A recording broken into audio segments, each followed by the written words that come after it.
There are some souls who will never be reached by chasing them, no matter how fast you run or how loudly you call their name. They are not moved by urgency. They are moved by something far deeper, an energy that slips past their walls and awakens a hunger they cannot explain. To understand the walls before you approach them, you must first recognize that an avoidant does not build them out of arrogance or malice, but as a fortress of survival. Their boundaries are not simply a preference for space, but the architecture of a mind that has learned to equate closeness with danger and vulnerability with loss of self. These walls are often invisible to the untrained eye. They manifest in subtle shifts of energy, in pauses where words could have been spoken, in the way their presence can suddenly feel far even when they are standing beside you. They have been shaped by moments in life where connection was followed by disappointment, where the very act of opening up was met with rejection, chaos, or demands they could not meet. For them, distance is safety, and safety is essential to existence. Approaching such a person without understanding these walls is like walking into a sacred temple without knowing its rites. You may unintentionally desecrate what they hold dear. Their barriers are not there to punish you, but to protect them from feeling overwhelmed, invaded, or trapped. If you mistake their silence for disinterest, you may react with urgency or pressure, which will only cause them to reinforce their defenses. To reach their soul, you must respect the fact that the walls have been standing for years, and no amount of emotional force will knock them down without consequence. You are not there to destroy their defenses, but to earn the privilege of being let inside. Understanding these walls requires observation without judgment. Notice the patterns. When do they withdraw? What topics cause them to disengage? How do they respond to emotional intensity? There is a language in their avoidance, a code that speaks of where they feel unsafe. If you can learn to read it, you begin to understand the map of their inner world. This is where patience becomes your greatest tool, for the avoidant personality can sense urgency like a prey animal senses a predator, any hint of it, and they will disappear into the shadows of themselves. To truly reach them, you must also grasp that their walls are not absolute.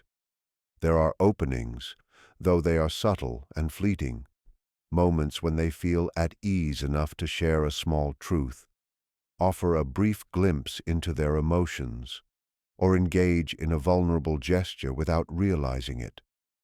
These openings are the invitations you must notice, for they are the rare cracks in the stone where warmth can enter. The mistake many make is to rush through these openings with too much enthusiasm, causing the avoidant to retreat further.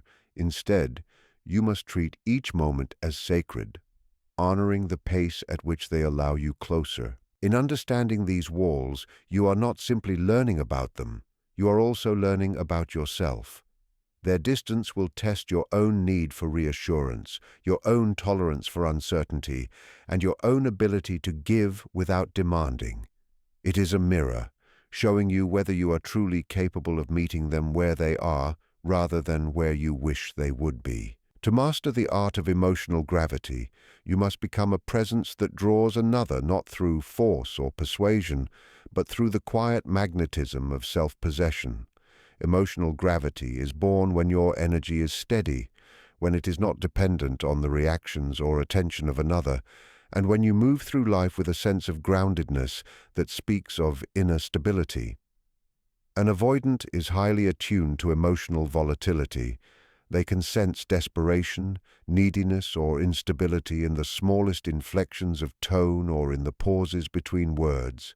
Such energies feel unsafe to them because they carry the weight of potential entanglement. The more you chase, the more they retreat, for their nervous system has been conditioned to see pursuit as a prelude to suffocation. Emotional gravity works in the opposite way. It allows you to exist as a fixed point, solid and unmoving, around which they can orbit at their own pace. This kind of pull is not achieved by pretending indifference, for pretense is thin and fragile, and the avoidant will recognize its falseness immediately. Instead, it comes from the cultivation of a genuine life force that is nourished by your own interests, values, and self-respect. You become magnetic when you are not constantly broadcasting the need for their validation. An avoidant will not crave your presence if they feel you are dependent on it. They will crave it when your presence feels like a rare, rich field of energy they can visit without fear of being consumed. To hold this gravity, you must learn the discipline of emotional containment. This is not the suppression of feeling, but the ability to let your emotions move through you without allowing them to spill out uncontrollably toward the other person. When you are upset, you breathe through it. When you are elated, you savor it without demanding they mirror it instantly. This evenness creates a deep subconscious safety for the avoidant because it shows that you will not destabilize their emotional equilibrium. The more stable you are within yourself, the more they will begin to approach out of curiosity and comfort rather than obligation. Emotional gravity also involves knowing when to hold still and when to move. There will be moments when the avoidant's energy tilts toward you. Perhaps they initiate a conversation, make a small gesture of intimacy, or show uncharacteristic openness. In those moments, you can allow your warmth to flow toward them naturally, but when they pull away, you remain centered instead of chasing. This creates a rhythm that respects their internal pacing, and it transforms you into a safe point of return rather than another source of pressure. Ultimately, to master emotional gravity is to recognize that attraction at the deepest level is not about the forceful drawing in, but about creating an atmosphere so rich, stable, and alive that the avoidant cannot help but feel the pull. It is an invitation without demand, a signal that you will not shatter if they come closer, and that your energy will remain whole whether they stand at your side or just beyond your reach. To communicate in the language of the subconscious with an avoidant is to bypass the part of them that is constantly scanning for threats to their independence, and instead speak directly to the deeper strata of their mind where defenses are less rigid. The avoidant lives with an inner gatekeeper that filters every interaction, deciding whether it will lead to safety or suffocation. If you speak only to the surface level, the rational, guarded self, you will encounter rehearsed responses, polite detachment, or carefully measured engagement. But if you address the undercurrent of their emotional world, you can awaken parts of them they may not even realize are listening. This language is not about clever words or persuasive arguments. It is about tone, energy, timing, and the resonance of your presence. Subconscious communication begins with understanding that an avoidant reads far more than what is said. They sense the weight behind your words, the texture of your silences, the sincerity of your gaze. They notice whether your energy feels calm or charged, whether your voice carries warmth or hidden tension. The subconscious responds not to logic alone, but to the emotional vibration you emit. A phrase spoken with genuine softness can be received as safety, while the same phrase, delivered with underlying anxiety, can push them further away. The avoidant mind is like a finely tuned instrument. It picks up on discord immediately. One way to reach them at this level is through calibrated presence. Instead of over-explaining feelings or pressing for theirs, you allow space in conversations where they can sense your openness without being pushed toward it. Your pauses become as important as your words, giving them room to process without the fear of being cornered. This subtle pacing signals that you respect their boundaries, which the subconscious interprets as safety. Over time, safety becomes trust, and trust allows deeper parts of them to emerge. Your body language and expressions also carry more influence than you might expect. A relaxed posture, steady eye contact that is neither piercing nor evasive, and a voice that remains even in moments of emotional charge can speak directly to the avoidant's inner world, telling them without words that you are grounded and safe. Conversely, frantic movements, over-leaning into their space, or facial expressions that demand reassurance can trigger the very withdrawal you are trying to avoid. Another dimension of subconscious communication is the strategic use of symbolism and shared experiences. An avoidant might resist direct emotional conversation, but a metaphor, a shared memory, or a quiet gesture can penetrate deeper than overt declarations. These speak to the associative part of the mind, creating connections that bypass guarded analysis. For example, a simple act of consistency, always showing up when you say you will, builds an unspoken narrative in their subconscious that you are reliable and non-threatening. When you consistently communicate at this level, you are not dismantling their defenses, but creating an undercurrent of safety and attraction that slowly reshapes their perception of you. The avoidant begins to associate your presence with ease rather than pressure, with depth rather than danger. And it is in this quiet, unseen territory of the subconscious that their craving for your energy first takes root. To offer the safety of non-demanding presence is to stand as a calm, unshakable point in the avoidance world, a place where they can rest without feeling they must give more than they are ready to give. An avoidant has often learned through experience that closeness is transactional, that if they open up, it will come with expectations, obligations, or emotional weight they are not prepared to carry. Their instinct, then, is to guard themselves against being pulled into situations where their autonomy feels at risk. If you wish to reach them at a soul-deep level, you must create an atmosphere in which they can feel your energy without feeling a hook attached to it. Non-demanding presence is not about emotional absence. It is not cold detachment. Instead, it is about offering warmth without insistence, being fully attentive without crowding, and letting your connection breathe rather than forcing it to take shape quickly. When you are with them, your attention is genuine and steady, but it does not seek to extract anything in return. This absence of pressure is rare for them, and it is exactly what begins to loosen the knots of their guardedness. The key is to let them feel that your value in the connection is not dependent on constant validation. If you need them to respond, reassure, or engage on your schedule, they will sense it immediately and retreat to preserve themselves. But if you can sit with them in silence, share moments without rushing to fill them, and respond to their distance without panic, you send a deep, subconscious signal. You are safe. You are not here to take, and you will not punish them for being themselves. This kind of emotional neutrality allows them to approach you willingly rather than defensively.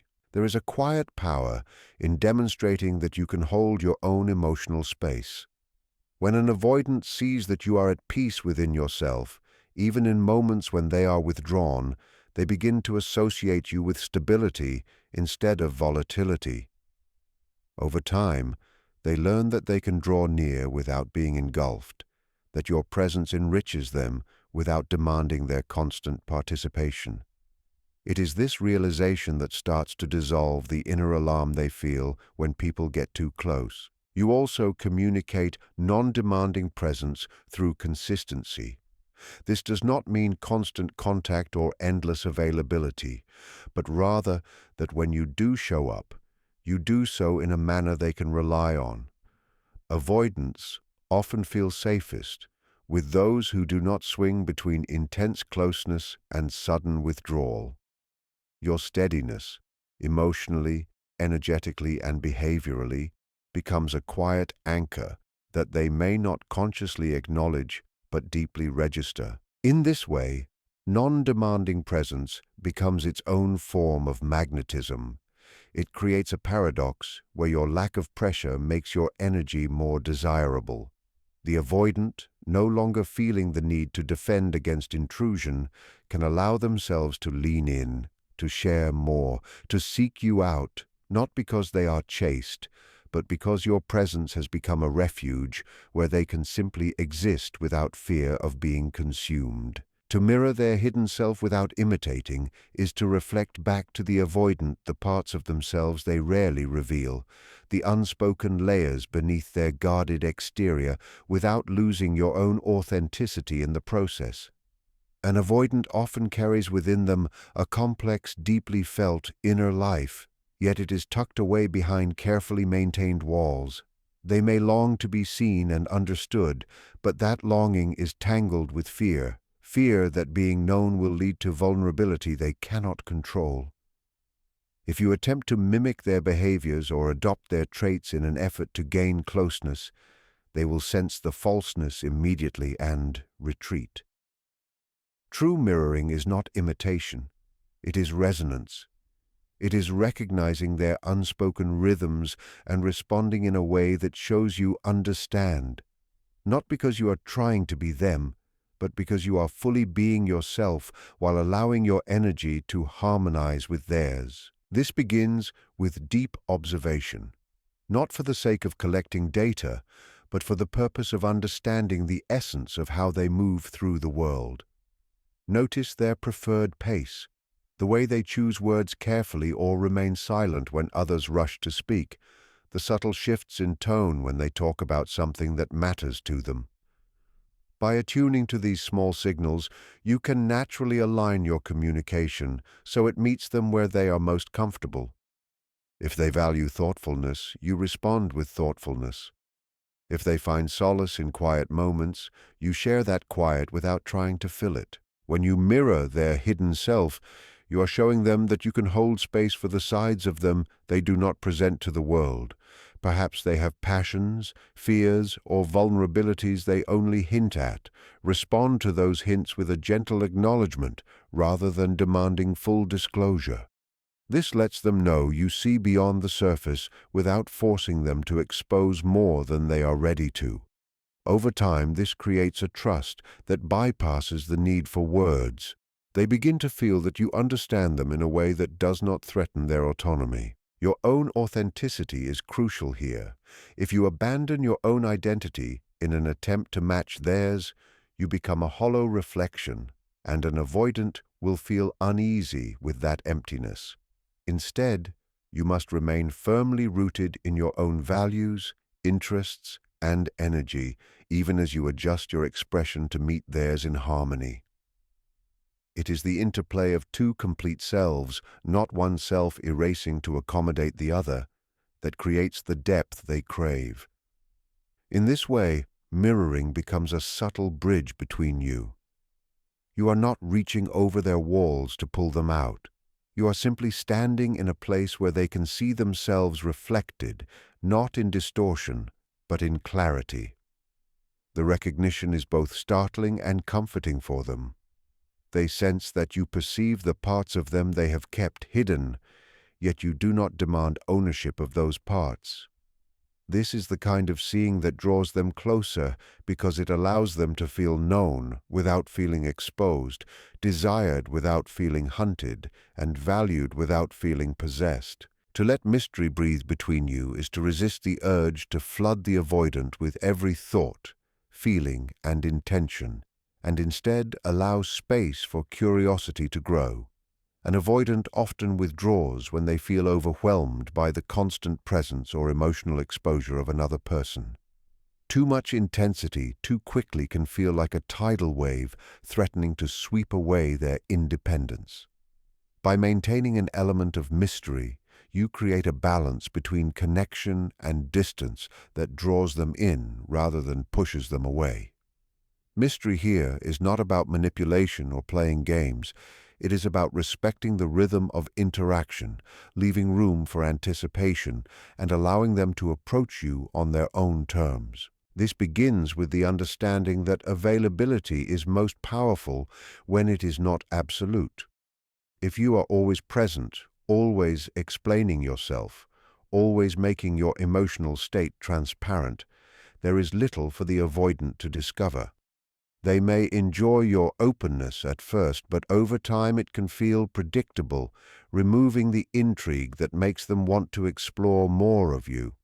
When you hold back certain layers of yourself, your private thoughts, your future plans, your deeper emotional textures, you give them the opportunity to wonder about you.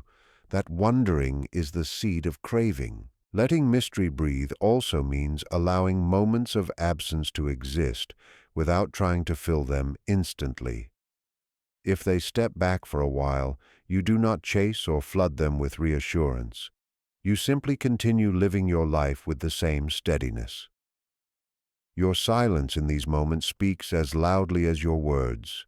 It says you are confident enough to let the space exist without panic. This absence of pressure is refreshing for them and can trigger a natural return, often with more openness than before. The way you share about yourself can also foster mystery. Instead of laying out your entire history and inner world at once, reveal pieces gradually, tied to meaningful moments. Share stories that invite deeper questions rather than closing the conversation entirely. This gives the avoidant the choice to lean in and explore you, which is crucial because they value autonomy in every aspect of connection. The more they feel they are freely choosing to know you, the more invested they become in discovering what lies beneath. Physical and emotional energy play a role here too. When you are comfortable with silence, with not always being the one to initiate, and with allowing interactions to unfold naturally, you signal that you are not desperate for their constant validation. The avoidant begins to associate you with a presence that is both engaging and spacious, a presence they can enter without fear of losing themselves. Over time, mystery creates a magnetic pull that words alone cannot achieve. It keeps you from becoming another predictable figure in their life and instead positions you as someone whose depth they have yet to fully explore. In this way, you become a quiet challenge, not in the sense of competition, but as a living, breathing invitation to step closer and uncover the layers they sense but cannot yet name. To make an avoidant feel you in their soul and crave your energy is not a matter of force, persuasion, or constant pursuit. It is an art of presence, patience, and precision. You do not storm their gates. You learn the language of their defenses. You become steady enough that your gravity pulls them closer, subtle enough that your presence seeps into their subconscious, and safe enough that they never feel owned by you. You mirror their unspoken self without losing your own, and you let mystery weave its quiet threads between you so that they long to return.